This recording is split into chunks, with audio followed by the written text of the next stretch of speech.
Come on to the talks. Oh, Dirty was good.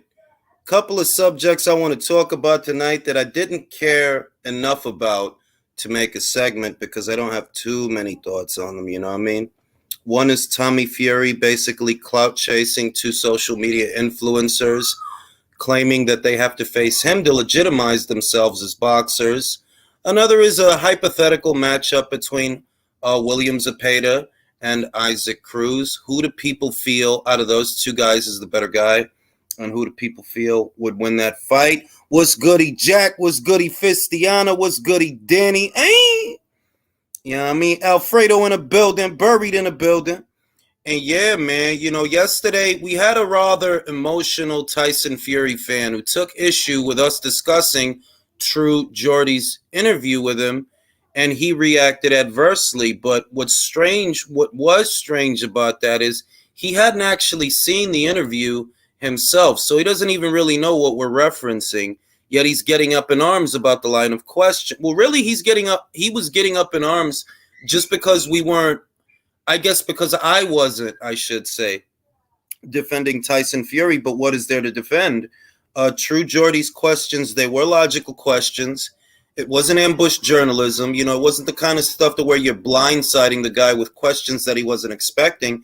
He was talking about the fight that he's about to have. So, and guys like that, I've always said that the fighter's fans are a reflection of the fighter. That if Tyson Fury is an illogical kind of guy, then so are his fans, because his fans seem just as devoid of logic as he is. Like the guy comes on and I say a bunch of stuff and he basically says, I agree with you. And then he says, I don't believe a word Tyson Fury says. Okay, well, if you don't believe a word Tyson Fury says, then why do you believe he was serious about fighting Anthony when all the evidence is to the contrary? If you don't believe nothing this guy says in interviews, you don't believe nothing this guy says, this is what the guy told me. He doesn't believe anything that Tyson Fury says, then why would you believe he was serious about fighting Anthony Joshua? Have you no common sense? There's not enough time to do a fight like that, or there wasn't between the time he started calling him out and the end of the year. Or December, I should say, early December. You see what I mean? Tyson Fury's fans are just as devoid of logic as he is, and perhaps that's why they're fans of him, because they're just as devoid of logic as he is. Y'all give me a second.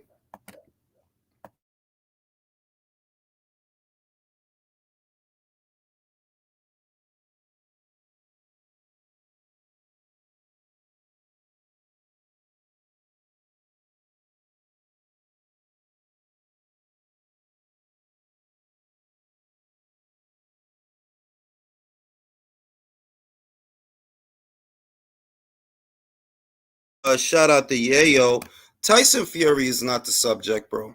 His fans are the subject. Particular to this conversation, one fan who tried to jump on, and I guess he just wanted to give me a piece of his mind because he didn't make a salient point the single time that he was here. He really didn't.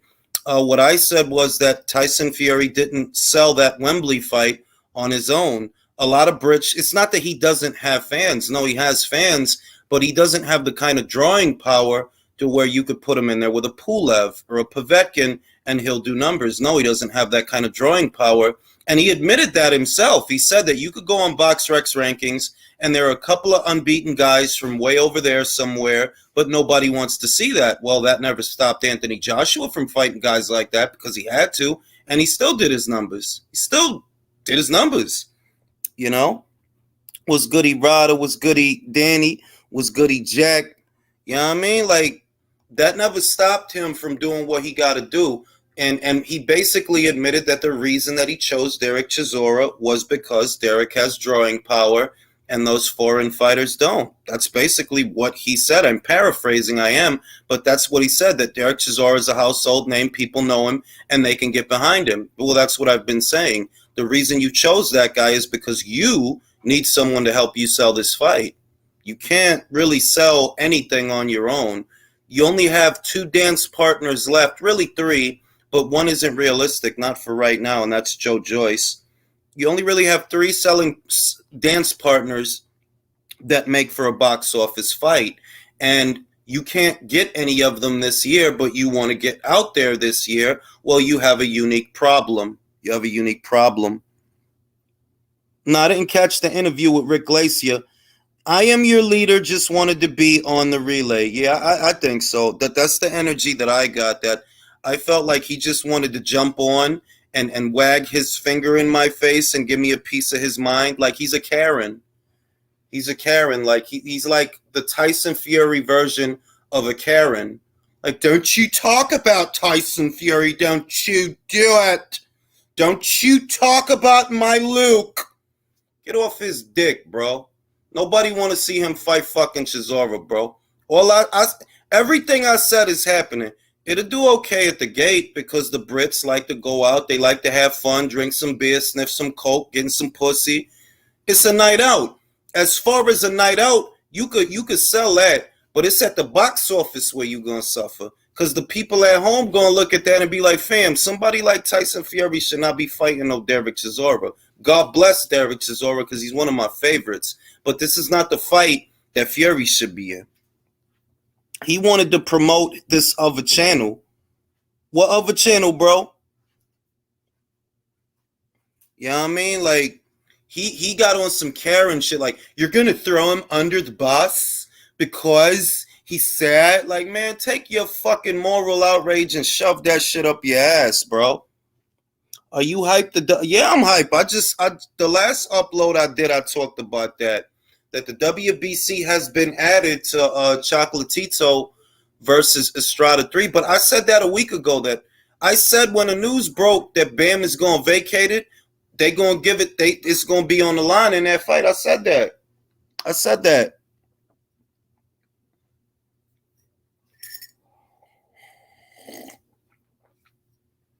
I vote.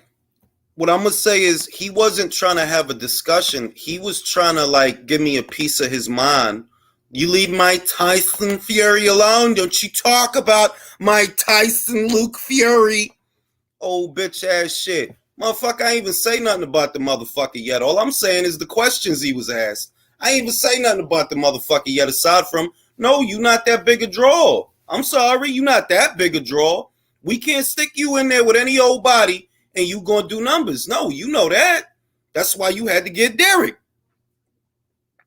Yeah, he damn sure did look good in the Martinez fight. It was a good fight. I still have Choco beating Estrada, not because of how Estrada looked with the last kid, even though he really didn't look good with that last kid. He was shaking off ring rust, and I write it off as that. But this time, I think that Choco, so long as he stays in character, he keeps looking the way that he's been looking, he should be able to outwork Juan this time. Yeah, he said that he lived in the EU before and he talked to a traveler. Motherfucker, I don't care about your life story. That's what's consistent with a lot of these irrational motherfuckers. They make it about theyself. Bro, I don't care how many travelers you traveled with, bro. That shit don't got nothing to do with the fuck I'm talking about.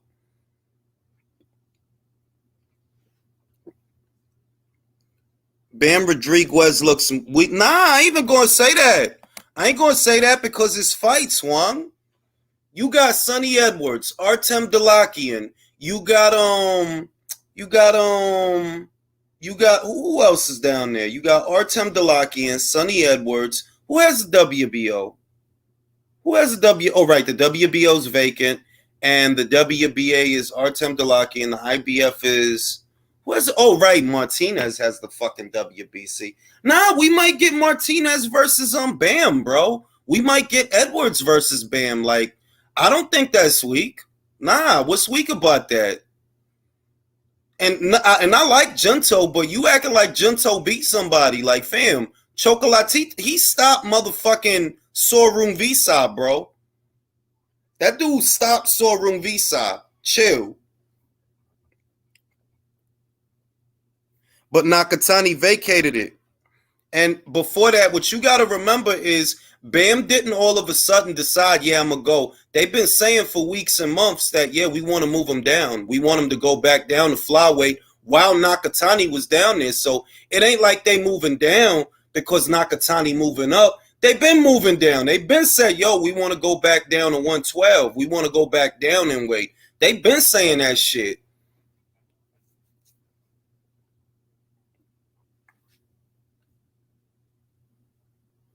Yeah, but I'm going to tell y'all what.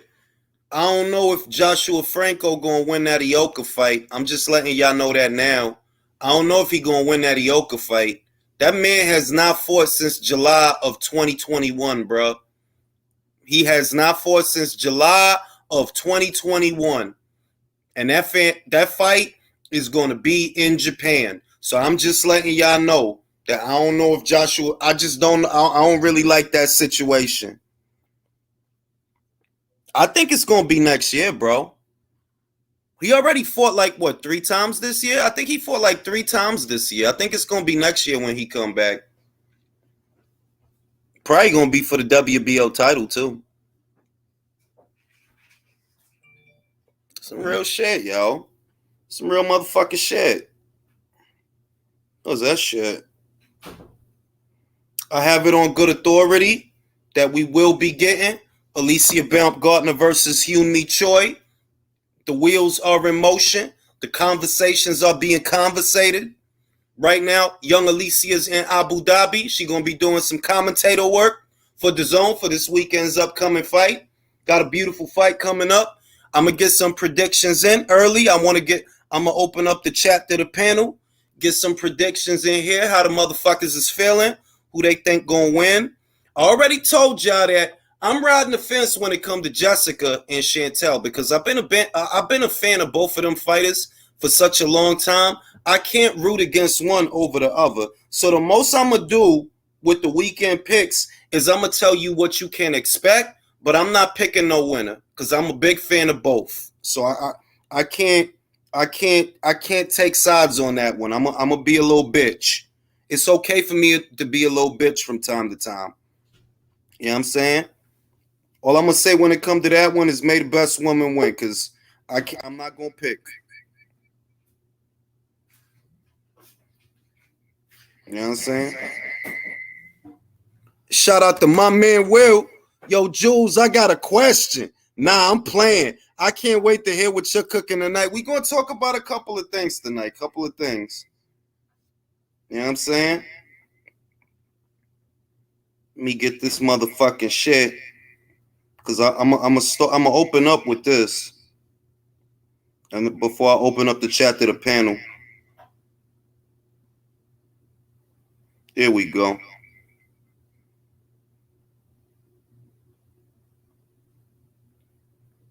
I'm going to open up the chat to the panel, and I want everybody to give me their opinions on this fight, who they think is going to win this fight, and how are they going to win this fight. This is one of the best fights on the whole card. This is a true blue co-main event because it could go either way. Jessica McCaskill is stronger than she's given credit for, better than she's given credit for. She's just not a fighter that's a subtle fighter or a streamlined fighter, but she is very dangerous. This will be the biggest puncher that Chantel Cameron has ever fought. I want to get people's opinions on who they think is going to win this fight in tandem with the main event. George says, happy Halloween. Yeah, I took my kids out for I'm going to say maybe 30, 40 minutes for Halloween. It was raining, so we packed it up early, which sucks because, Halloween is one of my favorite holidays. But it was raining, so I ain't going to be out here getting my Timbs wet. Thankfully, I got the waterproofer. All right, I already see Juan got his pick in. Juan believes that Jessica has this. Going to open up the chat to the panel, and I'm going to see how people feeling tonight, who they think going to win that fight. I'm not picking nobody. I'm a fan of both. I've been a fan of both for many, many years now, so I can't pick. I'm not going to pick. All I'm going to say is may the best woman win. That's all I can say. We got Country in the building, Villain in the building. You know what I'm saying? What's up? Ain't shit. God bless Al Heyman. Thank you, Al Heyman, for this day. Can we thank Al Heyman for a second? Thank you, Al Heyman. Come on, villain. You got to thank Al Heyman. I did. I started off to thank you, Al Heyman. Thank God. Virtuoso. Did you say your Al Heymans today? Yes, I did. I went to the church, went to my local church, prayed to Al Heyman, that it gives us Crawford versus Spence finally. That ain't gonna happen. Leo, AJ, where you at?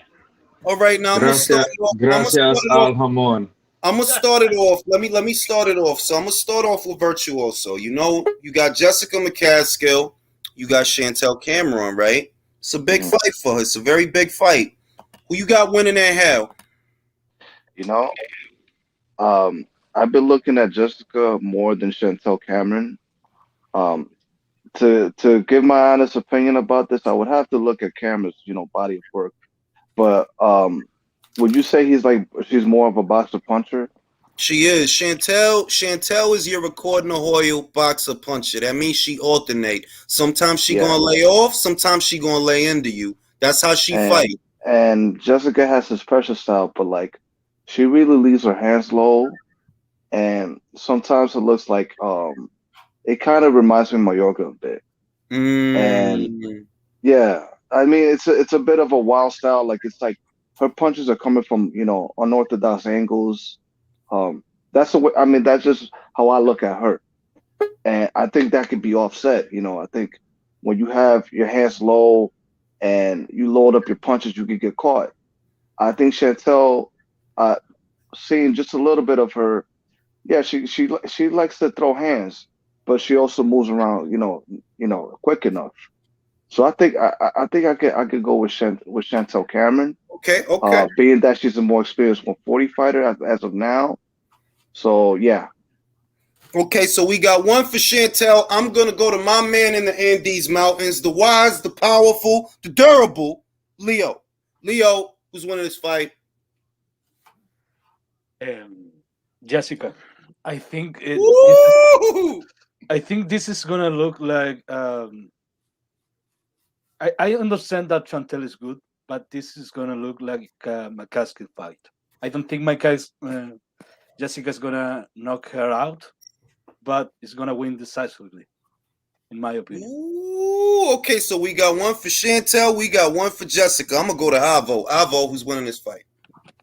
I'm gonna be honest with you, Jules. I'm not overtly familiar with Chantel. Okay, that's all you had to say. Polo, who's winning this fight?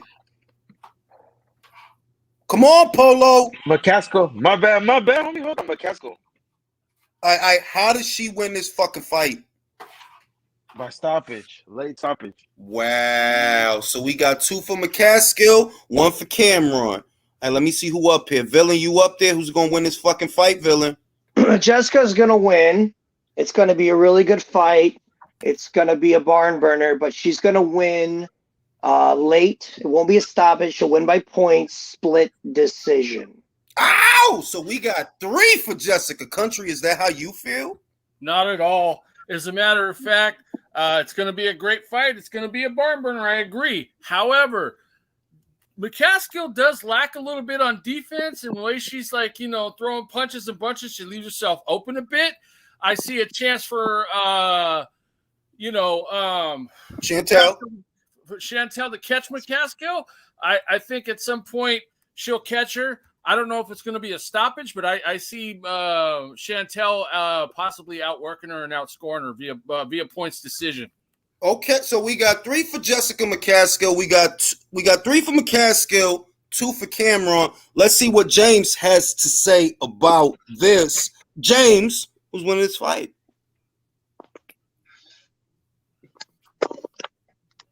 Okay. I want to say is that I want to fucking shag your daughter, and I don't care what fucking age is. We got a troll. What the fuck? Get the fuck out of here, dude. It's probably some traveling motherfucker still mad we be ragging on Fury. Leader has an alt account, it seems. You heard the accent, right? Oh, you got your fucking heart to hate a hard Tyson Fury. No man born at his nipple. No man sucking on a nipple can fuck Tyson Fury. Hey, you fucking Dawson. The Alabama Slammer, the Bronze Bomber. As soon as you hear that shit, you know it's some meth head in a camper somewhere. What is a Nichols tit? Just so I can be aware.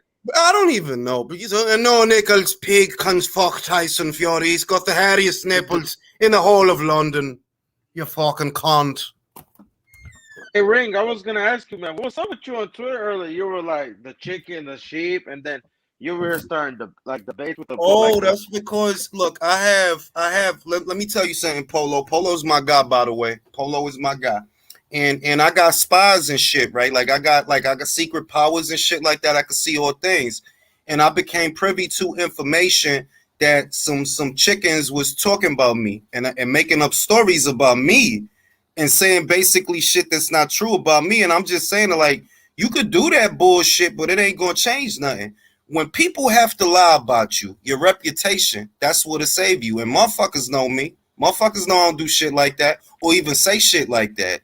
And that's all I had to say about that. So you can lie, but it ain't going to get you nowhere. That's all I got to say. Yeah, like I said, I'm the type, bro, you got to show me that you're like that. Like I said, I'm cool with you. If, I'll be like, hey, man, he's never shown me. It's just strictly boxing. We have debates. Like, I yo, un tipo dijo de que yo soy anti-hispano. Imagínate esa vaina. Yo. Esa mamada. El tipo dijo de que. I mean, you've always offered. El tipo dijo de que no, él no le gusta los hispanos. O nada más le gusta los güeros. I'm like, what? Like, bro. Yo, to be honest with you, I think los güeros. Oh, belong. Yo, I think Drew's anti-Hispanics, but he knows his boxing, so I'll give him a pass. But like, yo, I heard that. Well, I saw that shit. I should say I saw that shit. I'm like, yo, look, we at a point where motherfuckers will say anything. So it's like, what would I look like defending myself against shit that is not true? That would almost legitimize it if I did that. Like, no, I'm not like that. See, imagine me explaining myself to you bum motherfuckers. It'll never happen. It's called the Streisand effect. The comedy is like motherfuckers that never even been in the trenches with you. Ain't even shared a beer with you. With all due respect, if you look at this panel here, most panels, we got white dudes, we got brown dudes, we got black dudes, we got people from other countries. We got people from different states. I mean, we're like the United Nations on this motherfucker. So I don't even know how people can say some shit like that. They just have to look. They have to make up shit about me because realistically, they don't know what they're mad at me about. All they know is that I laughed at Deontay getting his ass beat. That's their point of reference. That when he got his ass beat, I was one of the. But why am I laughing? See, you don't want to investigate. Cool, you don't have to. I don't give a shit anyway. I'm gonna keep doing what I'm doing and getting money. And you go keep it. Hold on, fam. Go ahead. I'm gonna keep doing what I'm doing and getting money, and you gonna keep doing that shit on Twitter for free. Cause ain't nobody getting money off of that. There's no money in that shit. Motherfucker congregate to get what money? What money is you getting off of that? Absolute fucking zero. Now go ahead, country. They're just mad because you telling the truth about like the people they like, and they live vicariously through these motherfuckers, and you tell the truth about it, and they see it as, oh man, why you hating on them and hating on them? But no, it's the truth. You're telling the truth, and the truth pisses people off. Well, look, the go-to now is to use taboo subjects as a means to control the narrative because they think that by saying what they're saying, that's going to stop me from doing what I'm. And no, it's not, fam. Anybody could watch anything I've ever done on Facebook or on YouTube or wherever. I'm not like that. So that lie, you're going to need a different lie. I don't know. You're going to need to say I abuse animals or some shit because that one ain't going to work. That one ain't going to work. That one ain't going to work. Like, I'm saying you're going to need to say I ripped the tags off mattresses or some other shit because that shit ain't going to work. Like, I'm telling you. Hey, Jules, you and Pee Wee Herman, right? I'm telling you, you're going to have to say something because some other shit, because that shit you saying ain't going to work. If you start removing the tax from mattresses, though, that is where I draw the line, just so you know. I mean, I'm sorry, but I'm that kind of person. I was raised that way. You criminal, you. I'm a product of my environment. Like Legend said yesterday, it'd just be comedy, Jules, all these people that be projecting. That, like, yeah, but they accuse me of what they are. Exactly. And when I go at it on Twitter, they accuse me of shit. I'm like, bro, you know me. You can only accuse me of getting bitches and being at the fights. Well, let me ask this question: when a person That's it, really. when a person, regardless of like what they look like, what do they identify with, who they identify or how they identify, if a person is constantly talking about like race or color, like always, and projecting on people, I mean, doesn't it kind of say something? Like, I'm not talking about it. He's not bringing it up. That guy's not bringing it up, but you're constantly talking about it. So what do you need to tell us, honestly? Exactly. Like what you saying, anybody could stop by any video that is ever uploaded to this channel, and you won't hear none of that. That has absolutely nothing to do with what the fuck we be talking about 9 times out of 10. In fact, the only real reason the subject is broached is because you keep trying to associate me with things that you do. I don't always root for the Dominican fighter, even though I'm Dominican. I don't always root for the Spanish fighter or Hispanic fighter, even though I'm Hispanic. That's how your pea brain works, you simple motherfuckers. The only thing I ever think that you discriminate on is big old fat ass. That's the only discrimination I that don't you even have. discriminate. All I say is that, look, if it's up to me, I take some little titties with a big ass over some big titties with a moderately sized ass. That's all I said. That's all I ever said. That, look, if it's You're up an to me, you're an ass discriminator. I mean, let's just call it what it is. That's I'm okay. a Everybody titty got discriminator. I'm a titty discriminator. I am. no. They got mad. Jules. They got listen. They got mad because Jules said that he'd suck a fart out of Rose's butt, and because she's a white girl. That's what it was. True. That's what it was. A man's got to know what he likes. It's that simple. It is that simple. It always has been. I heard something today that made my blood boil, but at the end of the day, I see the cowards for who they are. Ignorant as fuck. That's how I look at this shit, bro. Like, look, at the end of the day, you trying to project your inadequacies on me. That's not going to work because I don't have time for that. Time is money. The bullshit you doing that bullshit for free. I got better shit to do for money, all right? So you keep doing that bullshit. You and the 200 chickens that be in the talk, whatever. You keep doing that bullshit. I ain't worried about you. You know what started it, Drew? Go ahead, read it. No, go ahead, Drew. Go ahead, Drew. You know what started it? You saying you didn't see Floyd on the Forbes list for this year. Yo, here's the wild shit. Yo, I thought it was because wild shit. Connor said that shit, and he was right. He said Floyd says something that basically means he makes $300 million a year. This is what basically Floyd said when you do the math, because he claimed a certain dollar amount, right? And Connor went on Twitter and he was like, yo, fam, that's bullshit. You ain't made no money since you fought me. And he was like, this is what Connor said. If you look at the Forbes list, Floyd is not on that shit. He not on that shit for nothing. Like the shit that I posted, okay, maybe Floyd won't be on that because he's not an active boxer. But if you really were making $300 million a year, yeah, you would be in the Forbes list. And you're not. You're not in the Forbes list. So this whole thing, I got paid $100 million off of bullshit off of patches, my guy. If you did, you would have been on the Forbes list. We know why. We know how Connor getting money. He in the reboot of Roadhouse, right? And he has that whiskey brand that he sold. So we know how he getting money. When you look at The Rock got I think he got a tequila brand that he sold. Exactly. So you could see how motherfuckers is getting money. When motherfuckers look at you, you sparring your man on a pay-per-view that ain't nobody bought. Who on this panel bought that shit? I didn't. Wait, there was a pay-per-view? Don Moore. Dangerous Don Moore. Who bought that shit? I didn't even hear about it. Don Moore's mother didn't buy that even. I have a confession to make. Jules. Is he the son of Rudy Ray Moore? Nope. I didn't even know there was a fight going on, man. I remember Dolomite. Jack says you heard Spence versus Keith might happen. Look, what you mean might happen?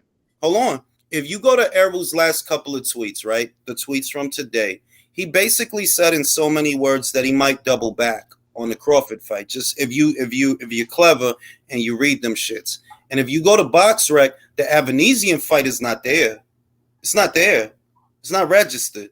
If you fight in Avanesian in December, why is it not there? Are they going back to the Crawford fight? I don't know. Hopefully they do. I don't know. You know what I mean? His best bet against Crawford is that, Crawford hasn't fought since the year before. So if you're going to catch him, you better try to catch him now, because if he get that tune-up, you don't stand a chance, bro. Hope he doesn't look like Loma after that 10-month layoff. I To mean, close the door why on. would? Go ahead. Yeah. Go ahead, brother. Go ahead. No, I Go mean, ahead. saying I'm like, if you're saying might happen, I mean, I just want to say this. How did the WBC mysteriously moved up Keith Thurman to number one? Pass Virgil Ortiz, my guy. You have to look Exactly. at you have to look at like how it works out. So these guys, is that me? Yo, Who got a Mm, Who smoke? backing that up? you? That's not No, me. it's all Yo, yo, good. yo, It's me. It's Sorry, because I'm bro. that hot. Oh, No soy yo. yo, Julius, I was about to ask you. Remember when Eddie Hearn said one fight was the biggest fight of the year? He wasn't fucking lying. Remember when people said the Luis Ortiz, Andy Ruiz had more buzz? How do you think they look? I'm like, I'll be at the fight November 19th. And this is the shit. If you look at all the box office fights in America of this year, which one sold the most? All the pay-per-views of this year, which one sold the most? Borat versus the Ginger. Like whatever the number, and this was my words exactly. You could put it in the search bar. Whatever he sells, it'll be more than everybody else. Whatever he sells. 500, a million, whatever. It'll be more than everybody else. Now show me which one of these other boxes sold more than 500,000 None of them. pay-per-views They or a weren't million. even that close. It don't matter what number I use. If I use Dan's number, none of y'all sold that. If I use Eddie's number, none of y'all sold that.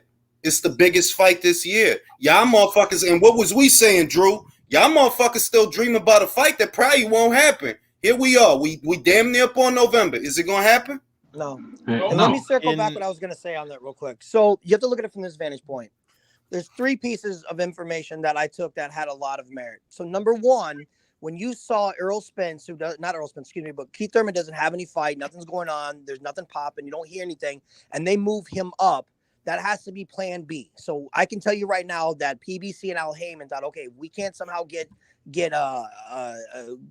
Crawford to take this horrible deal. We have to have an alternative. So what do? They go in, they get some money out of their pocket. They grease the wheels a little bit. They move up Keith Thurman. Okay, that was number one. So that looked really suspect to me. Number two, that phone call that got leaked, you can hear that Spence, when he's coming back and saying, I might circle back on this fight. If you hear the tone of voice and what he was saying, he wants that fight. He knows he has to have that fight. Okay. And then the other thing being too is when they froze out Bud, and they knew they weren't going to have a fight, they had to save face to do something. So I'm telling you what, they started moving Thurman up for a reason. So they have actually something to put on whenever the fight was going to fall through. Because I'm pretty sure that if you look at everything, PBC, Al Heyman does not want to make that fight, does not want to pay the man. He doesn't he doesn't want to make the fight. What I'm gonna say is that Keith Thurman being moved up, for those that remember the post-fight interview, the post-fight Barrio shit, right? He had one of those little WBC medals, that they give you for like an eliminator. He had one. So him being moved up is not a surprise. The real surprise is that whoever released that audio, whoever it was, and there's only so many ways that could have gotten out, to be completely honest with you. There's only so many ways anybody could have been privy to that conversation and knew to record it. There's only so many people. I almost think it's Spence that leaked it. Why? Maybe he wants people to know that it's not his fault.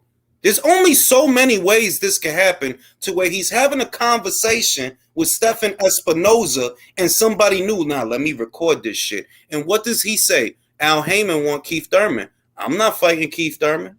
Well, I'm not fighting He did say in the combo that he was tired of everybody being on his back about it too. Yeah, I was just going to ask you, do you believe that even though Al Heyman doesn't want that fight, even though the PBC doesn't want that fight, at least in my opinion, what I get from that is that Spence knows that he's going to carry that water for a long time. Bro. If he doesn't have that fight, people are going to. You heard him. The rest of his career, he knows that. You heard he said that I want to get these people off my back and get this over with. He said that's not me. He said that. So I know it's bothering him that people looking at you like, yo, listen, whatever's whatever. It's been 4 years, bro. You looking crazy right now. If you go your whole career like this little coat that fuck with you, hard body, right? It's not enough for them that the rest of the boxing world not going to look at you funny. They going to look back at all the shit you said. Get a belt. He got a belt. Then you told him, yo, you got to leave bald. He left bald. You said it got to be on Showtime. He went over to Showtime.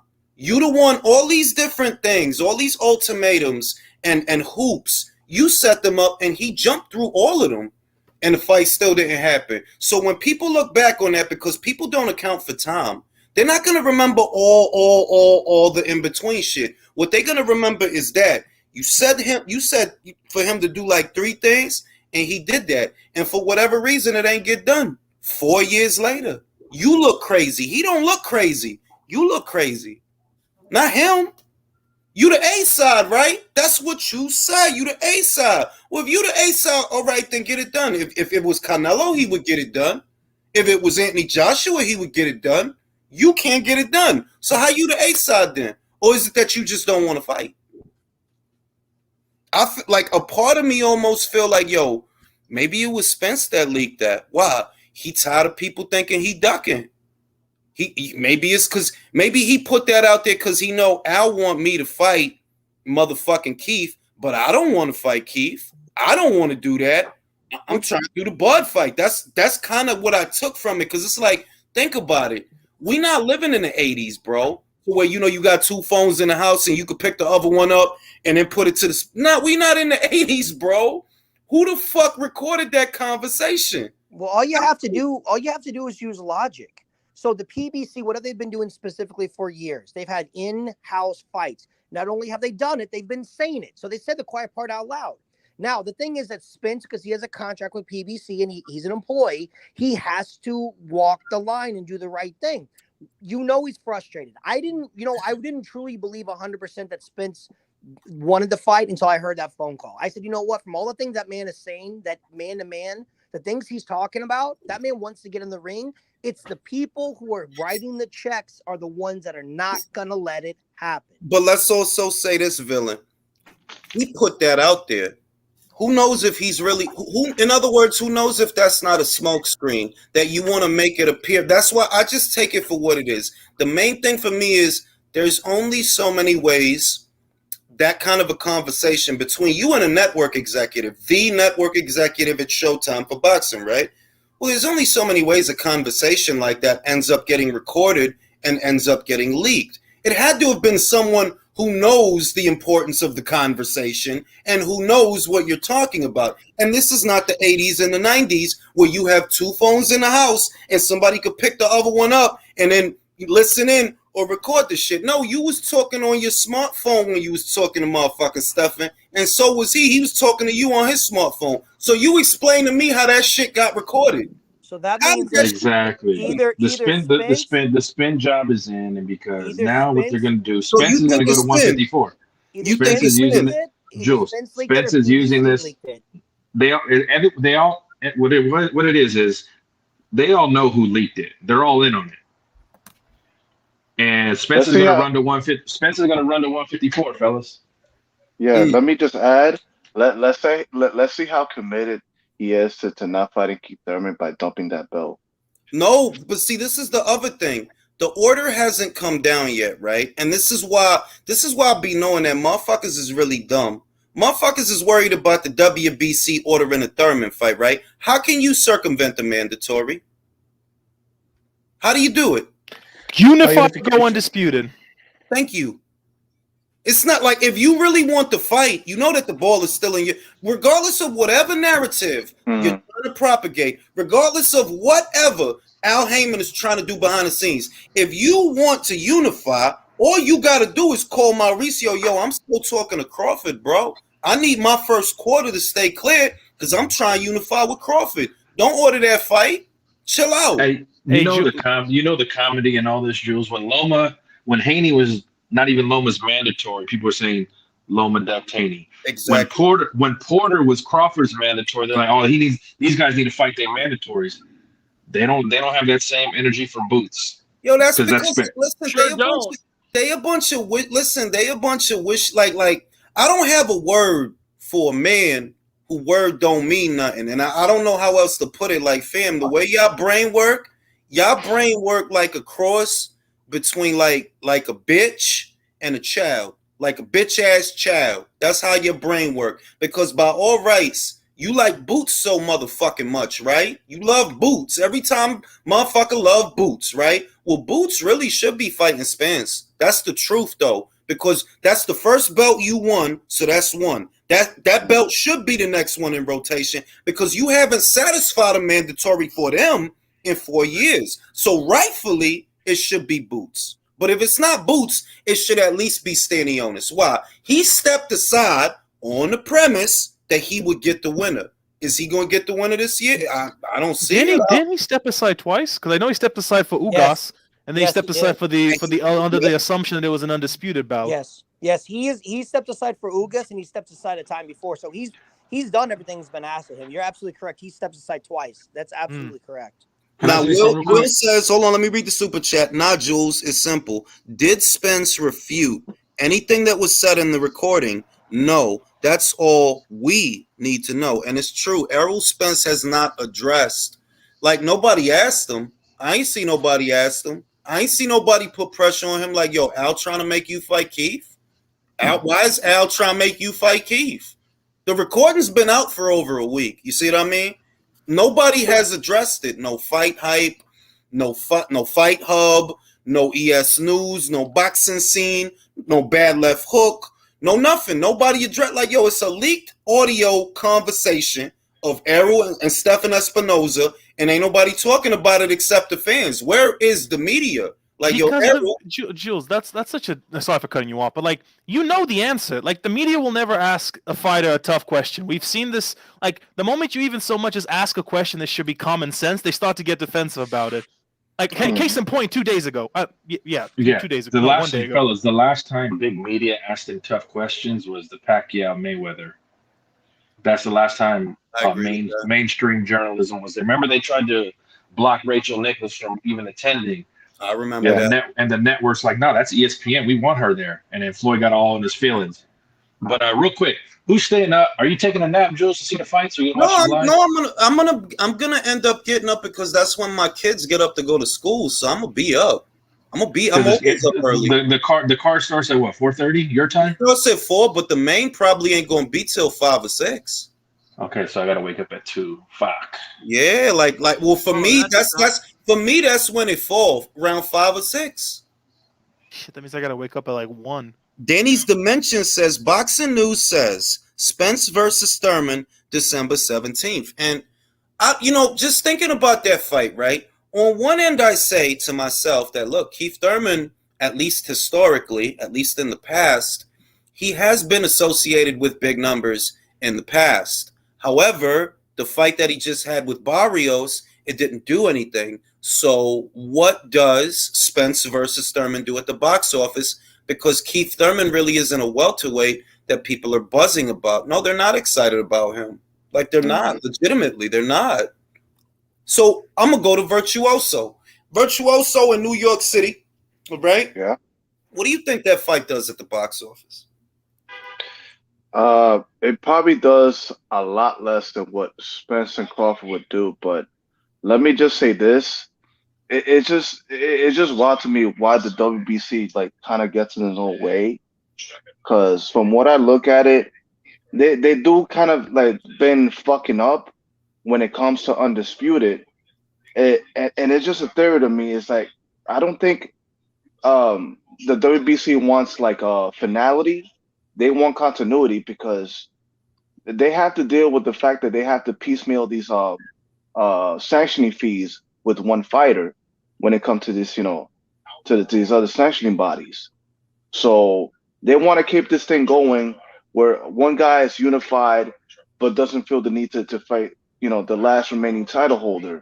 So we got to bring up this guy up. We gotta make this other dude a champion and this other guy champion in the same division, and such as, and they even talking about possibly making Wilder champion again. So I don't trust this fucking that's group. the other shit that, look, for all the shit that we hearing about Wilder, right? This is the funny part. And I really do wonder how this is going to play out, because the schedule for Fury seems to be obviously Chisora in December, Usyk in the first quarter, February or March, looks like March. And then they're talking about doing a Joe Joyce fight in the summer. So in other words, when is Wilder going to fight Ruiz? Because that will crown the mandatory. How long will it take the PBC to do that fight? And are they really fucking serious? Would they really do a fourth fight? After all that, they would do a fourth fight? I hope not. Bro, who gonna buy that shit? Nobody. The 75,000 people that bought Helenius versus Deontay Wilder. Let me go to Drew. Drew, what does Thurman do? What does Thurman versus Spence do at the box office in December, if it happens? Fuck did Drew go? He made a good point, man. I mean, he did. Villain, what does that fight do at the box office? We're talking. Repeat again. We're talking about Spence, Thurman, December. Based on how pay-per-views have been moving, what do you think that fight does at the box office in December? I say it'll be like an average tank fight, so probably 200 to 225. So damn near nothing, in other words. Pretty much. Yeah. Because remember, those are supposed to be two of their That's supposed to be two of their prize stallions. You know what I mean? 5 years ago, that would have been a fantastic fight. You know, I had more hair 5 years ago too, so things change. Julius, Leo, what does that fight do, bro? Julius, 100K. You think it only does 100,000? Wow, that's dramatic, bro. Look, in my opinion, you can agree, you can disagree. This Spencer versus Crawford situation, you can see a lot of guys being very vocal on social media, but some of the guys that fuck with Spence since day one, they are seeing this shit and they're saying, nah, I cannot support this.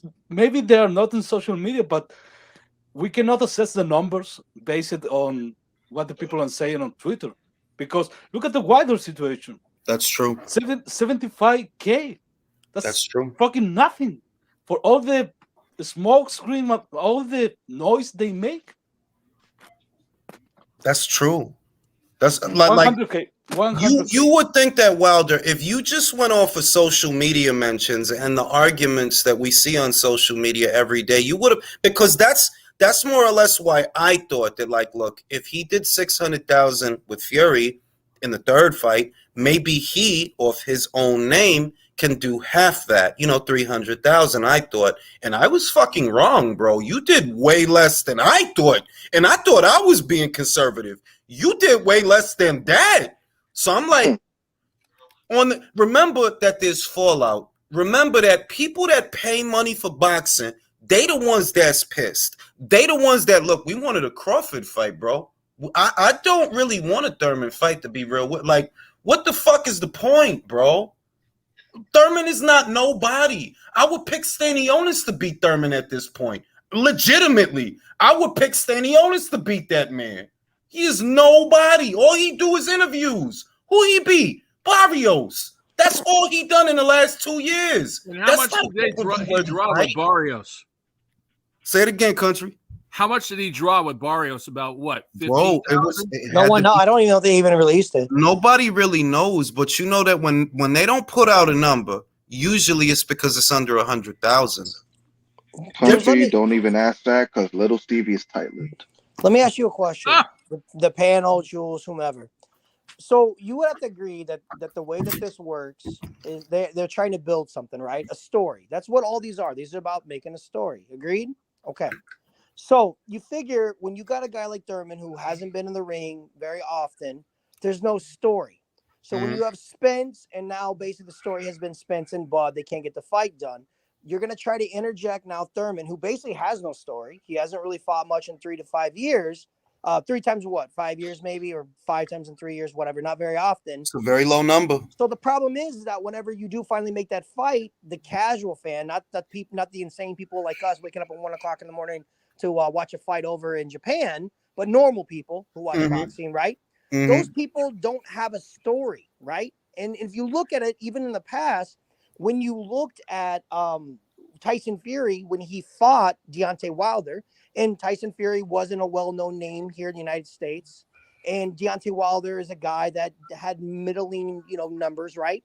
But when that first fight, when there was a chink in the armor for Deontay Wilder, And when Tyson Fury came back, what did they do? They built a story. The next fight had 800,000 people. Villain, the problem with this is that the story of Keith Thurman versus Errol Spence, it's cold product almost. That's what I'm. Yeah, I agree with you. That's what I'm saying. I'm saying there is no story that they have built, and they think Al Heyman and PBC thinks they're going to interject this fight, and then somehow people are going to run to it. It's just kind of like what happened with Hellenius and what happened with Wilder. Kind of, yeah. There's no story. There's no interest. You have to bring people in with the story. And like the main thing is who's really excited. The main thing is that who's really excited. Like with the right dance partner, you could make the magic happen. Absolutely. But who's excited about Keith Thurman in any capacity? Like in all seriousness, who looks at this like, bro? I don't think he beat Virgil Ortiz.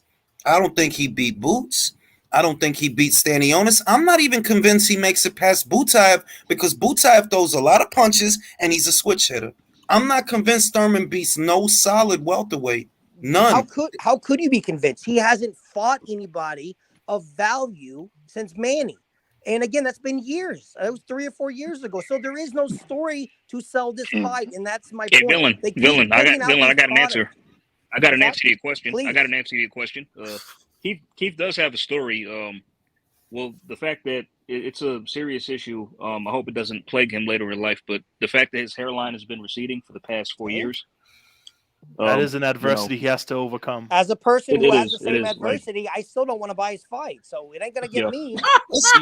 No, in all seriousness, look, there are fights at the PBC that I would be with. There's 1 or 2 fights. I can't even think of any right now. Maybe there are no. Matter of fact, if it were Charlo Benavidez, I would buy that.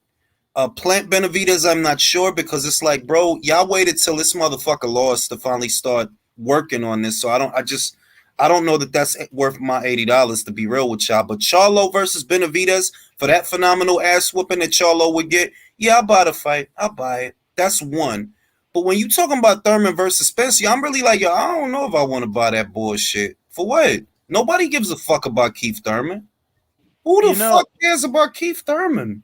Keith, Jules. Keith gives a fuck about Keith. Hey, Jules, I agree with what you're saying, but I still think even if that fight was made, I still think it would be at least $175,000. And I'll tell you why I think that.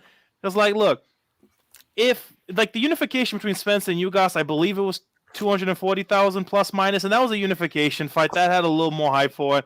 If we take away the fact that this is pretty much a nothing fight, I still think it'll be about 170K. But then again, I thought Wilder was going to get about 400,000 pay-per-view buys. So my opinion is not that valid. Look, let's say this though, and I'm with LeRon. There was a time when I would have paid $80 for that fight. That time was between 2017 and 2019. That was when I thought that fight was something. That time has come and gone. And if you tell me that you believe conservatively that the fight would do, let's say, 175,000 pay-per-view buys for those two guys, that means you ain't sell shit.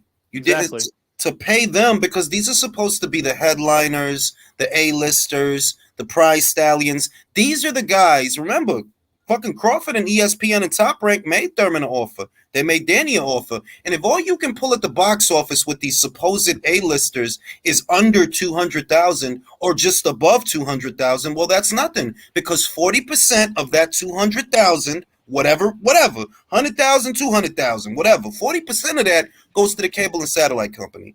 So it's not much left for the fighters, period. You ain't breaking the bank with these bum-ass pay-per-views. You really not. No. But that's what I'm saying.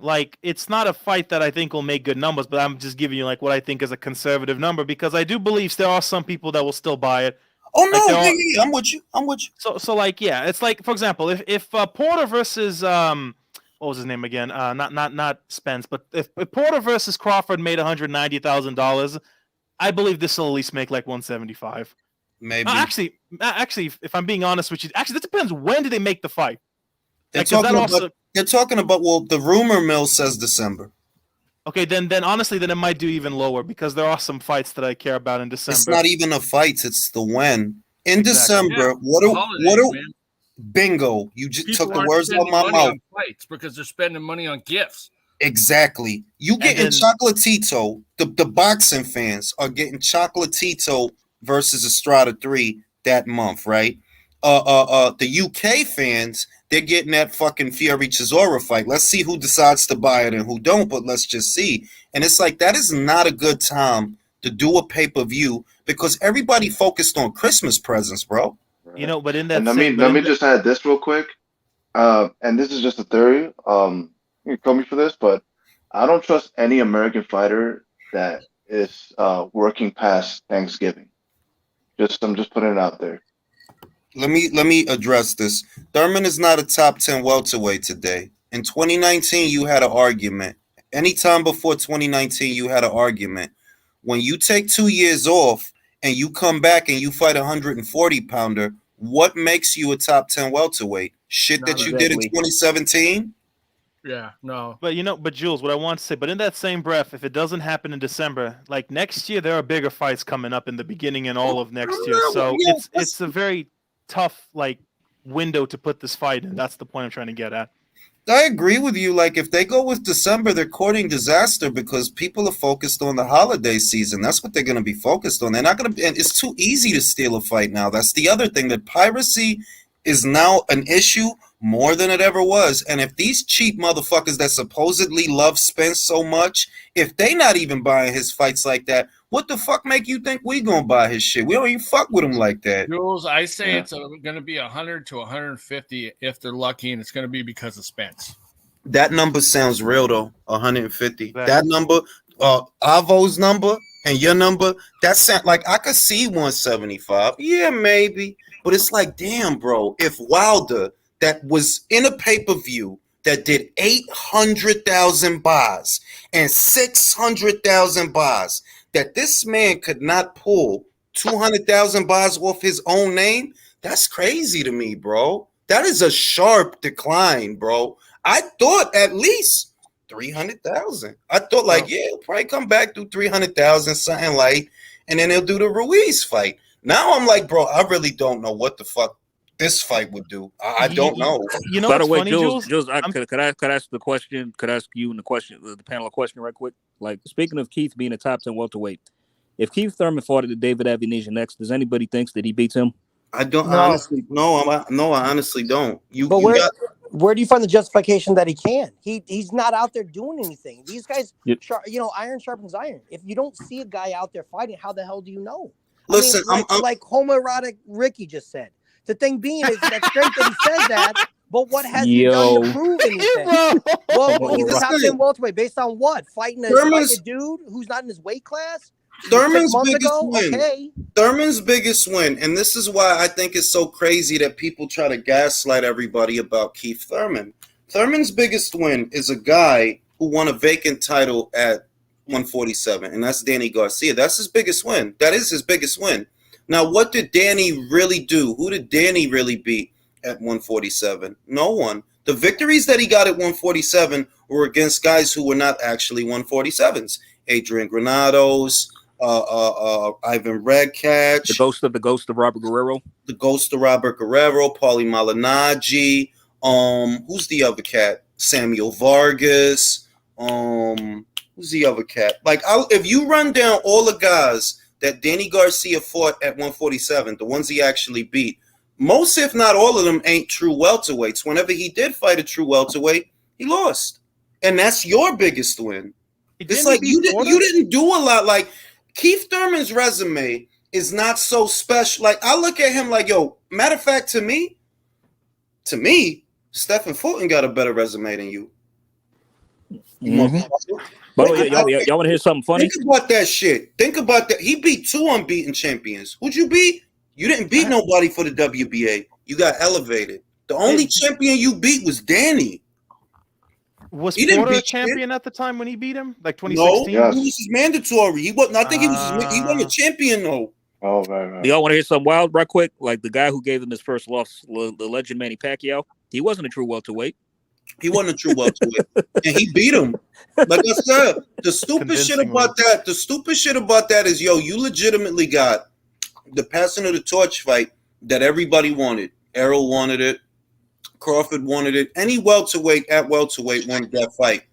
You actually got it, and you fucked it up. You dropped the fucking torch. And you supposed to be nice, though. If you nice, look, I like Manny, right? I'm not a fan of him. I'm saying, but Manny's a great. He's one of the greats. He really is, right? And all I'm saying is, being real with you, I don't think for a second Manny goes the distance with Crawford. I never thought that. In 2016, I was saying Crawford would stop him. This is too dangerous. This is way too dangerous. And you could go to the videos. I said, like, if Manny want to go another route, I respect it because you don't have nothing to prove. You don't have nothing to prove to nobody no more. I've been saying that. But being real, Manny don't go the distance with Crawford. And Joe, how much did Manny want to fight him? 40 mil. Mm-hmm. Now ask yourself why he didn't want 40 mil for Broner. Or 40 mil for he didn't want 40 mil for Broner. He didn't want 40 mil for Thurman. He didn't want 40 mil for Spence. He didn't ask for that. Because if the last fight that you're gonna have is getting your ass knocked out, then you're gonna have it in retiring, then you're gonna want $40 million to do it. Pretty much. Yeah, like for retirement. Retire. Fund my retirement fund. Hello. I honestly believe he would have got knocked out, but moreover, these are the facts. The fact is, to fight that particular fighter, the asking price was astronomical. 40 mil for that one fight, 40 mil. It didn't take 40 mil to get you in the ring with Spence, and we all know why. Because you felt, well, Spence coming off the car accident, he probably a little bit tenderized and all of that. Yeah, he fought Denny Garcia, yeah, but he probably tenderized. So you probably cool with that. I never heard Freddie Roach say, I'm concerned about Spence. I did see and hear him say that about Crawford. That's why he fought Keith too. Remember, he was coming off the layoff, had a really close fight, shaky fight with Josecito Lopez. Okay, yep, I'll fight Keith. Dude, that's Manny Pacquiao. That was a stupid statement. Let's see what Juan talking about. What? Thurman don't beat Evanesian, bro, because if Thurman could have beat Evanesian, he wouldn't have came back against a 140-pounder. Motherfuckers just can't accept shit for what he is. If your boy is solid, you're not gonna fight no 140-pounder that just got knocked out. Not if you solid. You literally chose. If it's so easy to beat Evanesian, guess what? He would have beat Evanesian because beating Evanesian means more than beating fucking Mario Barrios, bro. Hey, question. Thurman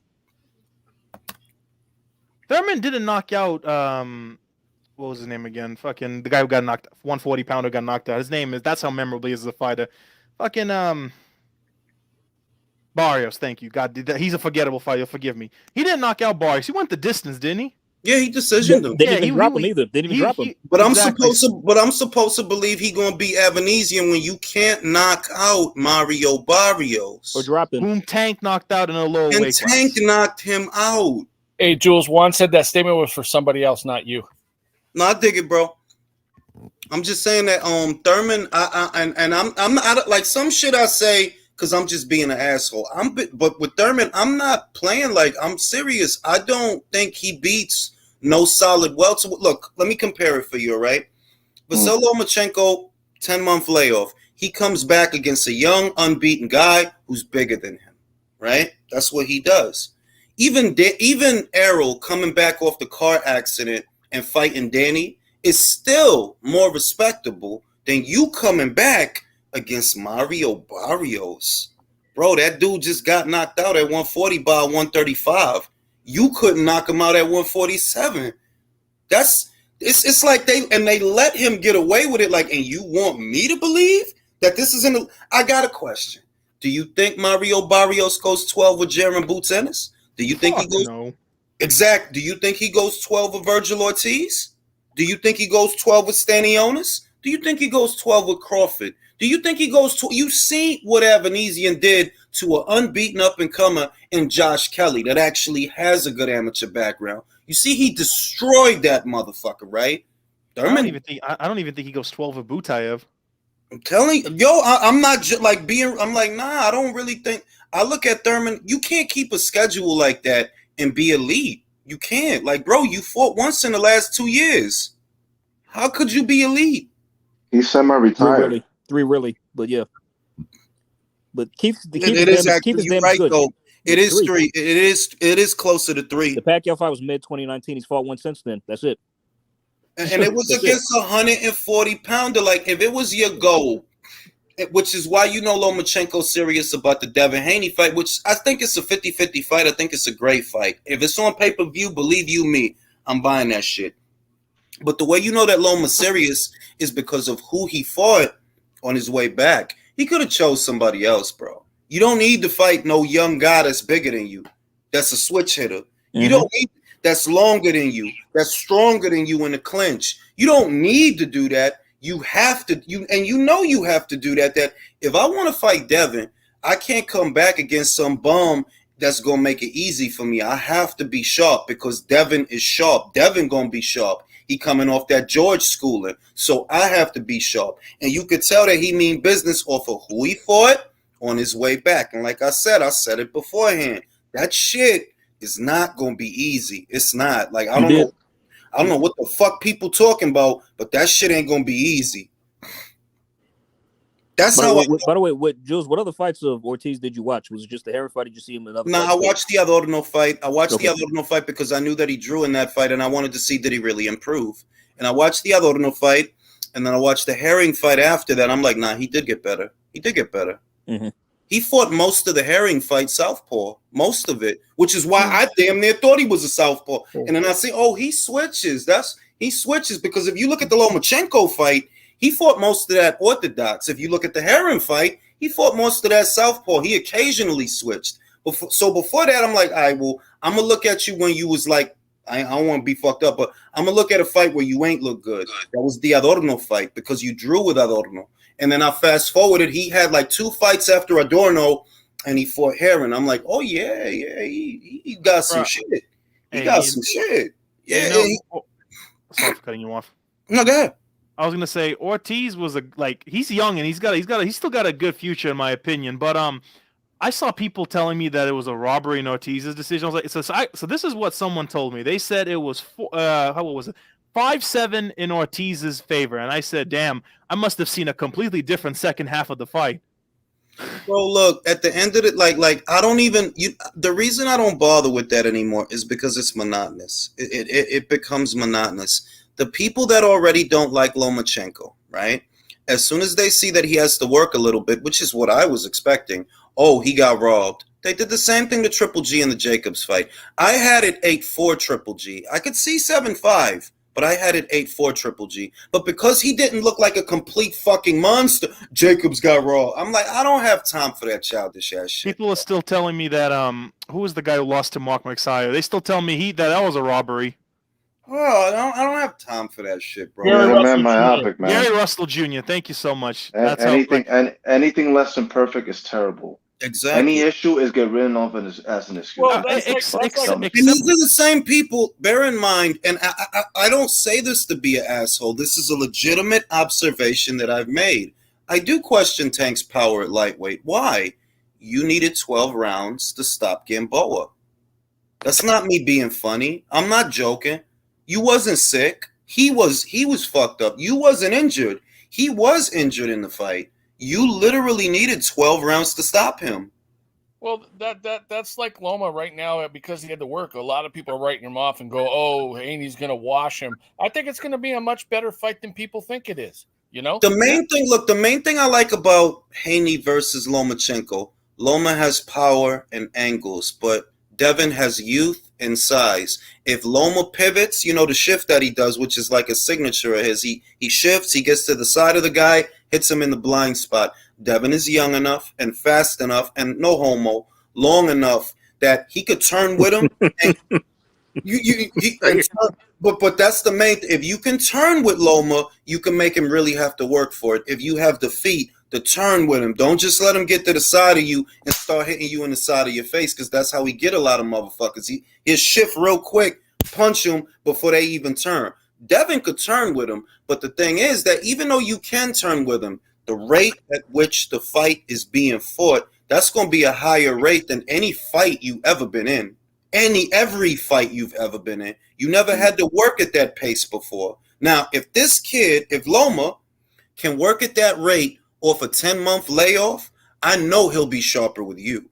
I hope to God that Haney doesn't come in with. The thing is, Haney doesn't have. I don't think Haney has the same power that Ortiz did or does. So that's another factor that's something else that could be a factor. We know that Devin don't have power. Like, I don't say that I'm being like, no, you don't have power, bro. Zaur Abdullayev knocked out Linares. You didn't. Castellanos knocked out Gamboa. You didn't. Castellanos is a fucking journeyman, okay? Castellanos knocked him out. Isaac Cruz knocked him out. Gervonta, even though it took him forever to fucking do it, eventually he did it. You didn't. So power, you don't have that. Like, nah, it's not. They bring up, like, I see people bring up the Teofimo Lopez fight, and I'm like, bro, Lopez has power, though. Like, he has power.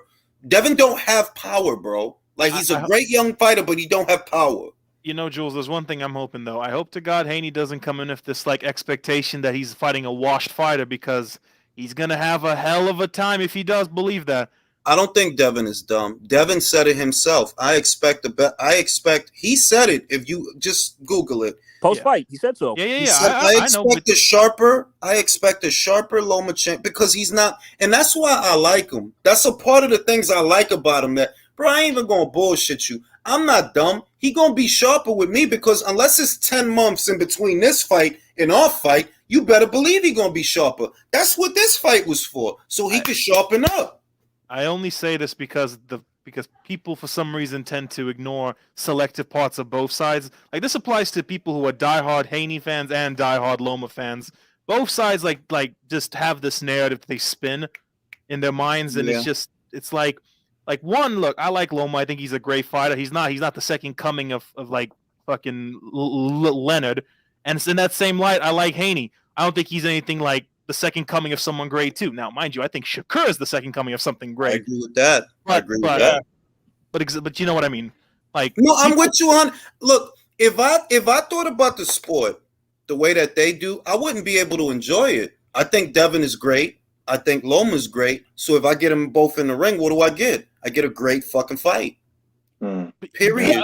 I think it's a 50-50 at this point. I mean, it could go either way. It could, because I don't know that Devin.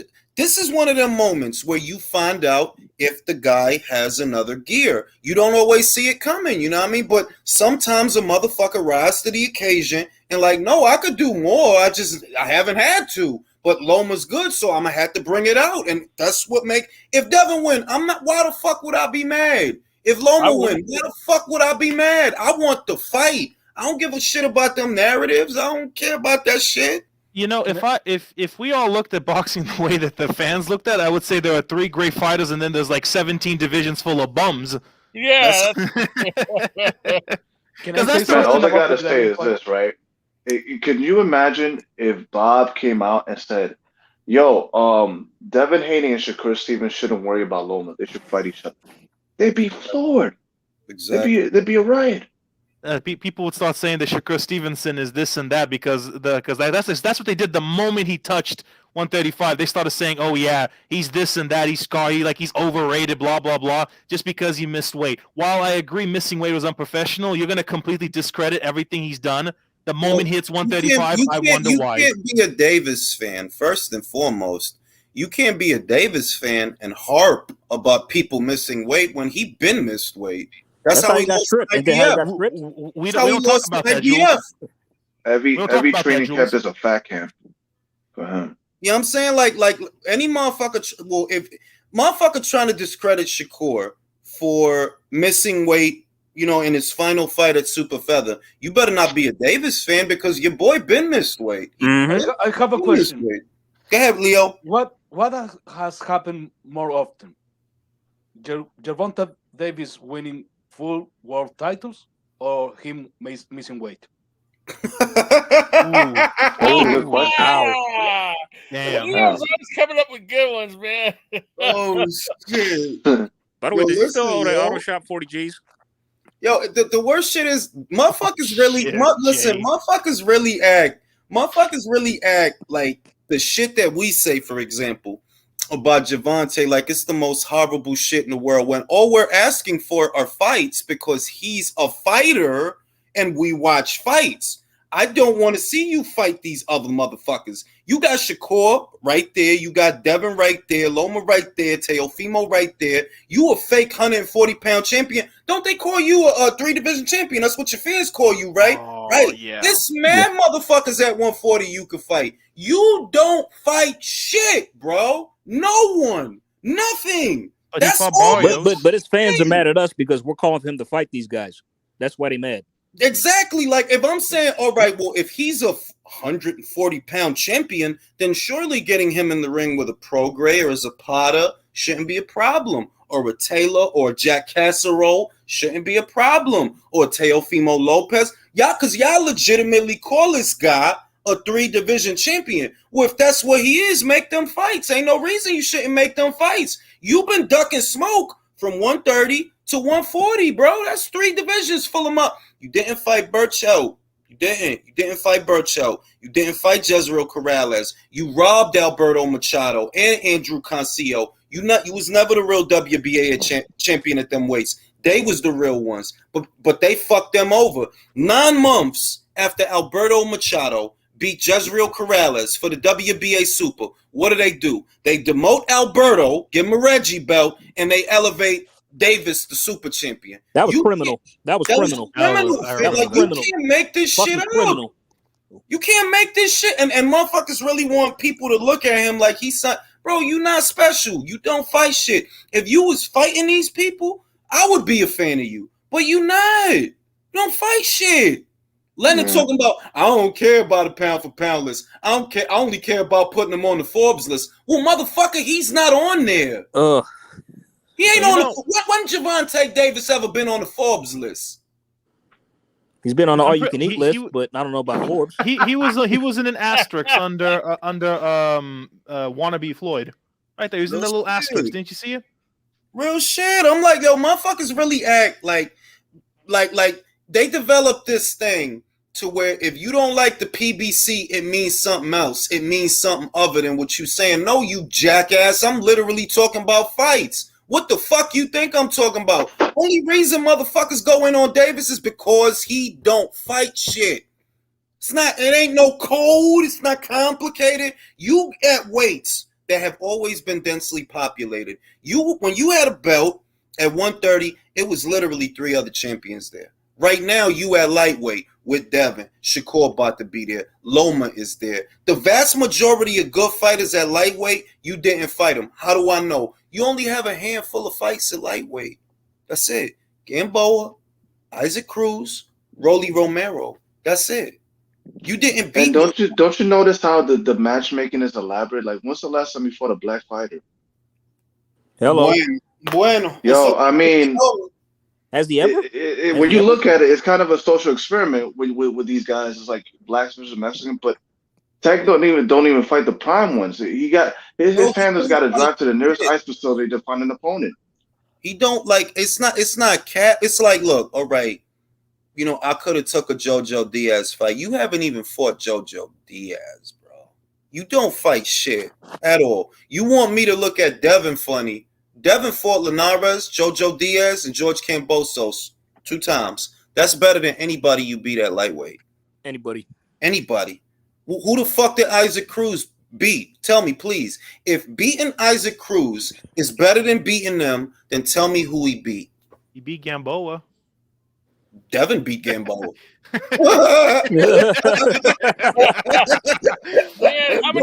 know what? Like Devin beating JoJo. This point, how many people have beat Gamboa, man? I mean, the only win over Gamboa, who I give credit to, is Crawford when he fought him at his prime. That's the only win in his prime because he was unbeaten at the time. Exactly. Everything afterwards is like, y'all could have knocked out Gamboa when he literally had a torn Achilles heel.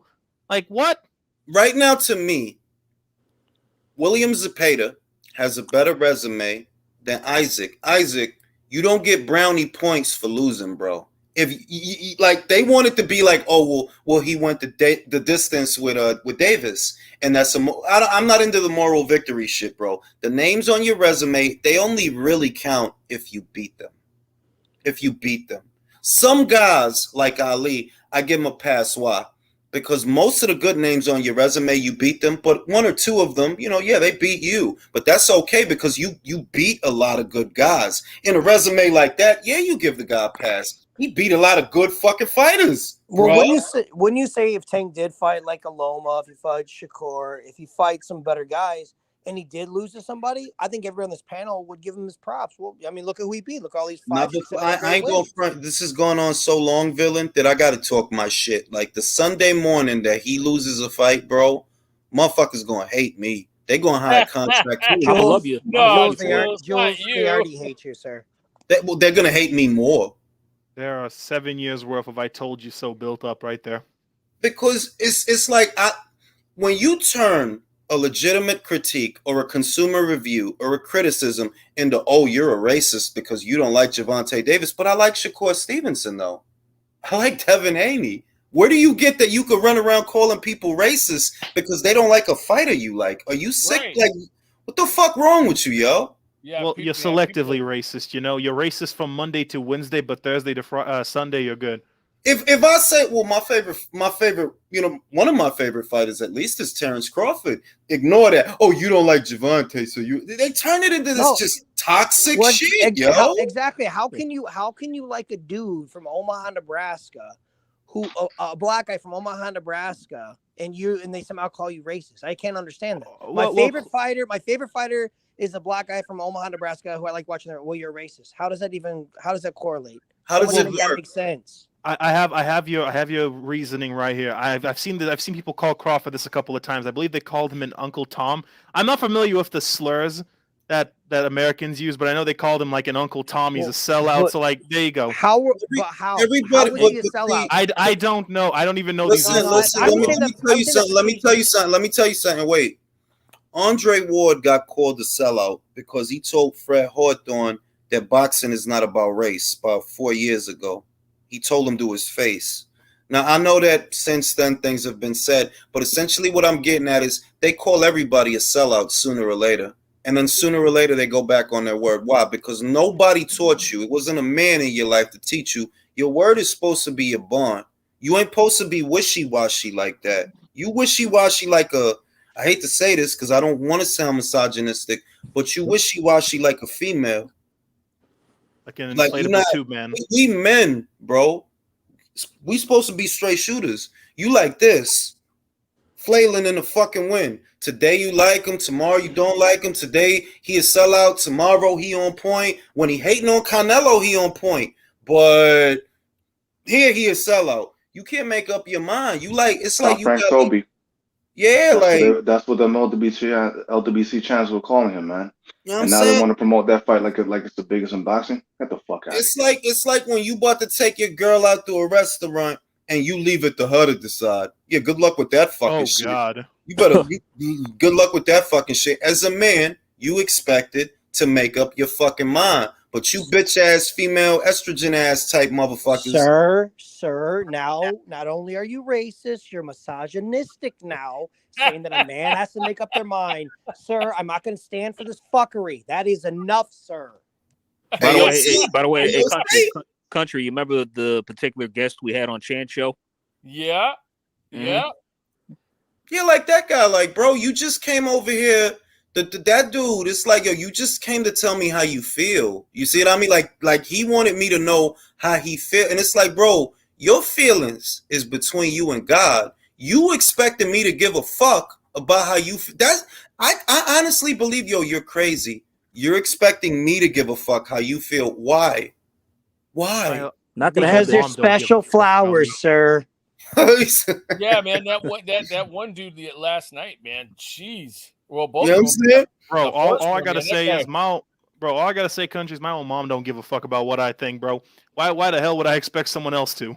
That's what I'm saying. Like, if your argument is not, and that's why I like this panel so much. That's why I bring so many of the guys back on, because there's a mutual understanding that regardless of what we feel, we all converge upon the facts.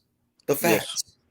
The facts mean more than anything. It means more than how I feel. Oh, I can feel that Loma might beat Devin, but you know who I rank? Devin, not Loma.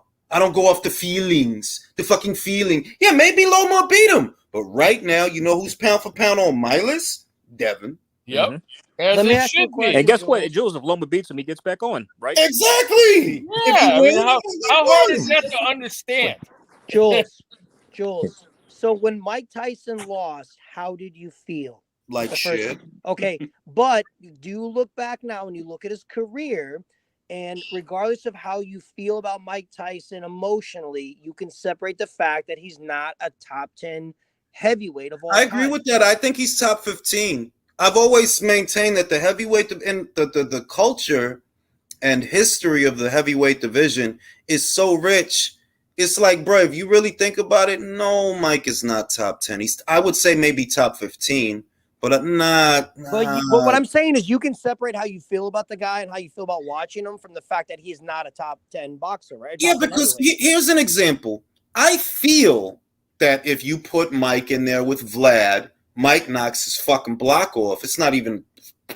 That's how I feel. That's the Vlad doesn't hold the whole time. I feel very hurt that you pointed that out.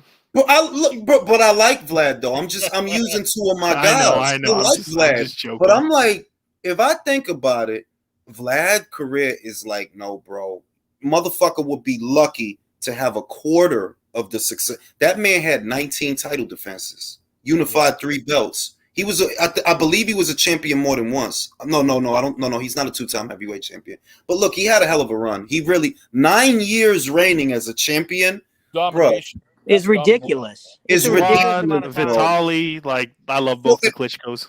So I look at them and I'm like, even though Tyson was undisputed, right? He was undisputed. That was in the 3-belt era, right? Did Vlad have 3 belts? Yes, he did. He did have 3 belts. Who had more title defenses? Vlad. Who reigned as a champion? Who reigned as a champion longer? Vlad. Even though it's I might have to rank him higher. Even though it's a different weight class, he's right behind Calzaghe, who reigned for 10 years at his weight class. So that's a long ass time, man. I'm happy you guys point this shit out because every time I talk about it, people really like to shit on the Klitschko bros, and I'm like, bro, they didn't watch them, bro. They didn't watch them. You know why the Klitschko brothers were dominant for almost a decade, bro. Right? Because they're guys who fought in another time zone, who were slow and plodding, and used a lot of actual high Q boxing. And most of these guys are not boxing fans. That's what you don't get. Yeah, I agree with you, by the way. He was a great fighter. Look at how high, for perspective, like I look at, like, and a part of it is hindsight, but facts are what facts are. The fighters that Vlad fought in those 9 years are far better than the fighters that Wilder fought in those 5 years. Yeah. The only fighter better that you fought that was better than the guys that Vlad fought is the guy that beat you that also beat him. So if I take that one guy out because you have him in common, Tyson Fury, you didn't fight shit. Dominic Breazeale, after AJ knocked him out. Johan Duhaupas, Artur Spilka, fucking Gerald Washington, Luis Ortiz. All I got to do with my man Vlad, all I got to do is bring up one motherfucking name and y'all know Povetkin. Motherfucker. The thing is this though too is that they'll now give people credit for losses. It's like you got beat. We got beat by. He got beat by the #1 heavyweight. Who gives a shit? He lost. I don't care. Exactly. Who cares? You lost. You fucking lost. What do you get for that? You got never unified shit. You like the guys that Vlad was fighting, right? These are not just, oh yeah, this is a good fighter, top 10. Some of these guys is Olympians. Some of these guys, at least one of these guys, medal. Rahman, Brewster, Mercer, Ibragimov. We had Chigayev. We had Peter, Bird. Like, bro, any one of those names trumps every single one of the names. Think about that. Chris Bird, Povetkin, Poole, and I'm supposed to compare, and I'm supposed to think. And he beat them when they were undefeated. Yeah, and in their primes and stuff. Exactly. He beat Prime Povetkin. Spilka, Washington. Like, bro, what the fuck? Hey, people say because Wilder beat Spilka, he can beat Usyk. Remember? I mean, back then, I used to think that there was a significant skill gap. Like looking back, yeah, the heavyweights back then were better than the ones Wilder had to deal with. I'm just let's say this. See, there's a nice proliferation, which is why I don't even care about a lot of the common subjects. There's a great proliferation of heavyweights that's coming. Ditchko, Makhmudov, Jalov, you know what I mean? Joe Joyce is out there, Daniel Dubois is out there, Martin Bacoli's out there. There's a nice proliferation of heavyweights right now that the future looks good. You got the Torres kid, you got the Anderson kid. The future looks great. So it's like I already see that it's going to be some really great fights devoid of the same tired Wilder and Joshua and Fury and Joshua and Ditch. You know, like, man, I'm tired of these motherfuckers, man. I am. Who do you think? Hey, Jules, honest question. I don't think I ever got this. I never asked you this. Who do you think to be the next big guy at the heavyweight? Like the big guy. Who do you think? Might be Jalov, man. You think Jalov? I think it's going to be Jared Anderson. I think noise. I don't. But all right, then I'm gonna ask you a question. Do you? I like Anderson, by the way, but this is just a question. Do you think Anderson can beat Jalov? Today, no. I think if you give him 3 years of commitment, 4 years of commitment, fighting 3 times a year, yes, I think he could. I'll say Jalov has the LeBron thing going on, to where he's a really, really big guy, but he's so evenly proportioned that he has full range of motion. Didn't he? Hey, Jules, didn't he lose recently though? No, bro. He's unbeaten. He's unbeaten. Didn't lose. He's undefeated. That dude got his O. Who was there was a big Russian dude that lost recently, and he was like a powerhouse. Who am I? Are you talking about Makhmudov? Yeah, that guy. No, he didn't lose. He didn't lose. He didn't lose. He didn't lose. He decisioned to Kambi. He went to distance for the first time. Yeah. Oh, okay. Yeah, they're unbeaten, and Jalov is what is he? Uzbek? Big Uzbek. That's what they call him. Yeah. He's one of the Churki, man. I look, real talk, as someone from Eastern Europe, there's so much of Russia to go around. You got the Churki, the Dagestan, the Churkistan. You got all that crap over there. Dagestan was MMA.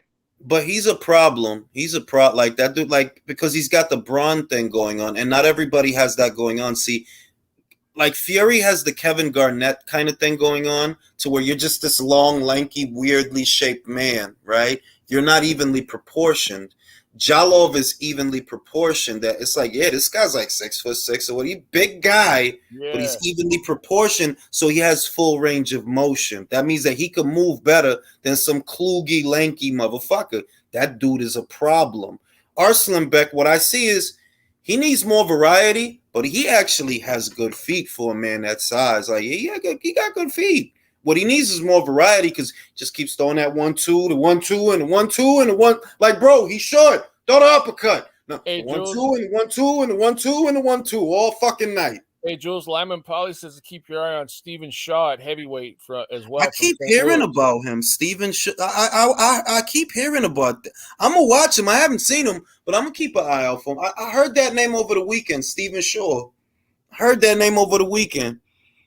But real shit, yo, it's like this. It's a whole concentration of really exciting young fighters that I'm like, bro, I'm not going to keep arguing about this fucking Wilder guy, bro. He's 37, all right? He's not going to unify shit. Soon. He's going to be gone soon. Yeah. Like, he's not going to unify anything, bro. You know, like maybe he gets, I don't even know that, to be real, which I don't know that he gets in the hall. A part of me says because U.S. media is biased and shitty, he might. But does he really deserve to be there for who, bro? Stavern? Lyman says that guy's saying the top rank, so they're known for developing fighters. So he may be somebody good eventually. We'll see. But like, if you talk about a Hall of Fame, like, look at the heavyweights that are in the Hall. Wilder should be there. I mean, if you say that to his fans, if you say that to Wilder fans, they're like, "Oh, well, he made 10 defenses." Well, fantastic. Yeah, great. That's not breaking the record, though. Look, all I'm gonna say is this: he earned a statue. Okay, like, you don't get a statue if you don't go in the Hall of Fame. Okay, Rocky Balboa got a statue. Exactly. Yeah. Well, Rocky's in the Hall of Fame. That man doesn't have a statue in New York City. That man has a statue in a population of about 30,000 people. So let's just slow down. But he's got. How famous is he, bro? How famous is he really? He just sold 75,000 pay-per-views in a country. If that. Whoa! 320 million people. You sold 75,000 pay-per-views. I will not stand here for this slander. I saw sources say it was 77,000. Okay. Facts are not slander. I will not stand here for this slander. Okay. Facts are not slander, sir. And you know that very much. The slander, man, and the extra help. Man. I heard it was 78.5. Let me put it to you this way. Gaddy and Ward are in the hall because they had a fight that was but you know, the first one was the best of the trilogy. The first one really was. The second one was all right. The third one, they were already spent by the third one. But they have an immortal fight. Now, if in your mind, Wilder getting fucked up the last two fights, if in your mind you relegate that to Gaddy and Ward, something is wrong with you, because Gaddy and Ward was competitive. That was not. No, it wasn't. Wilder didn't do shit in the second fight. And yeah, you scored 2 knockdowns in the third one. But most of that fight was just you getting the shit beat out of you, bro. I know. I have the fight in my phone, and I periodically use the ringside highlights for whenever I'm talking about that fight. Most of that fight is just him getting fucked up. Well, yeah, but that was clearly a better trilogy than Canelo versus Triple G, as stated. Hey, Jules, I got a question for you. Who do you see being the future cash cow of the heavyweight division once You're gonna think I'm weird when I say this. You're gonna think I'm weird when I say this. Jaime Munguia. No, I'm talking about the heavyweight division. Oh. What the fuck, Jules? I was gonna say, I'm not joking. Munguia in the heavyweight division. Can I tell you why? He doing the sucker shit, right? Peep this shit. He is biding his time until such a time as he can have a crossover fight with Triple G. And if it works out the way that it looks right now, the way that it looks just based on the lay of the land, his next fight is a middleweight fight. Y'all realize that? Yeah. His next fight is a middleweight fight. So he's not up at 68 anymore. He came down. So his next fight is at middleweight. And I see that maybe he fights Golovkin in Cinco de Mayo, or maybe not, because it's too close to Golovkin's next fight, which is in March in Kazakhstan. So maybe he fights him in September. If he fights him in September and he stops him in September, he crosses over. He crosses. So you think you talk about Triple G ready fights? He beats Triple G. I got a question for you, Jules. So, do you consider, because homoerotic Ricky says that Wilder will easily get in? He said his trilogy with Fury is better than Triple G and Nello. Do you believe that trilogy is better than Triple G Nello, based on homoerotic Ricky's statement? All right, based on homoerotic Ricky's statement, I'm going to do this as logically as I can, because I'm not. Let me talk. I'm going to do this as logically as I can, because there are actually quantifiable metrics. And one trilogy was seen by more people, bought by more people, generated far more revenue as a trilogy than the other, and that's Canelo versus Golovkin 3. At minimum, even if you don't want to believe Eddie's more recent number, Eddie's number is 1 million. You know, if you don't want to believe him, okay, don't believe him. The first two are 1 million. The first two, a little over 1 million. Wilder and Fury never sold that. 800 and something, right? That's the highest that they got, 800. They never sold 1 million. The second thing, that trilogy was competitive. This trilogy was not. It wasn't competitive, bro. The first one you could argue that, you did score some knockdowns. But the last two fights is really just Fury beating the shit out of you. That's it. That's all it is. It's just that guys like Ricky, when they saw that Wilder scored a knockdown, their dicks got hard and they got excited. But then what did Fury do? He got back up and just kept beating the shit out of Wilder. Oh no, he got a long count. Remember, guys, that's what they like to say too. He got a long count. Really. How do you quantify entertainment value, dude, and excitement? Because I was excited for the second fight. And I was, for the well, you're talking about the Walmart brand fan though. So you see a couple guys punching on each other, they get knocked down, they get excited. Hence the tent that he popped in his pants. Homoerotic Ricky did. So that's the deal. Is you're dealing with guys who don't understand actual boxing. So of course they see a guy get knocked down, they get excited. There's a little bit of a mess in the pants. Things like this happen. But it's not true boxing. Listen, this is what I want y'all to do, because this is like go to the live, and some of y'all were there with me. Go to the live stream of Wilder versus Fury 3. Fast forward to the part where Fury gets knocked down. I don't even move. I'm like, that shit don't mean nothing. He's gonna. You were wondering if he actually hit him, right? Yeah. Yeah. I didn't like. I'm like, he's gonna get up. He's just gonna keep beating the shit out of you. Like, it's too late. The only big fight in that trilogy was the second fight, but even then, that fight was still a flop because you paid them like $70 million in total. Exactly. It was a box office. And motherfuckers hate to hear that shit, but it was a box office flop, fam. Why in the world would you guarantee them that much money a piece? I don't get it. Because they're fucking stupid, bro. It's stupid. Like, that's not a 30. Fury's not a $30 million fighter. At least at that time he wasn't. Neither was Wilder. Because if he was, he would have brought you the money back. All right. Fury's something that would have been sensible is to guarantee them both, I don't know, $15 million a piece for the fight. $50 million. This is how stupid that like entire trilogy was. Like, people are basing Fury as like the cream of the crop based off the Wilder fight, and they're ranking Wilder so highly because of his loss twice to Fury. It's like bro, you're looking at it in an isolated setting. Next to each other and jerking each other off, bro. Exactly, bro. And he's jerking you off, and you're jerking him off. That's what they're doing. And to use ring IQ, and to use Jules' own point, like, yeah, Fury may not be an invalid, but his fans sure as shit are. Yeah, because what they're doing had one of them yesterday. Wilder didn't beat nobody, and that's why beating Wilder, no, it doesn't mean much. Wilder didn't beat anybody, bro. This is just the cut above, because Wilder actually had a belt. But this is just the cut above Calzaghe beating Lacey, bro.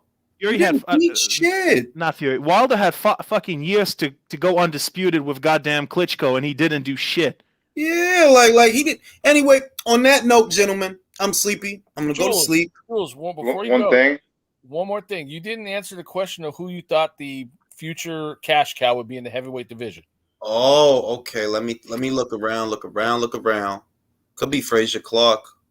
Only reason I say let me explain why. Frazier Clark, he comes from a good amateur background. He hits really hard. I see that he hits hard. I'm not saying it's indefinite that he will be the cash cow, but if he just goes through the gears the way that he's supposed to, he's got that UK fan base over there that could take him to the next level. Aside from that, who do you see that has an organic fan base that will support them? Not Jalov, he's an Uzbek. God bless him. I hope he takes off, but he's an Uzbek, bro. He's never going to be popular with these narrow-minded Americans. Never. He's not.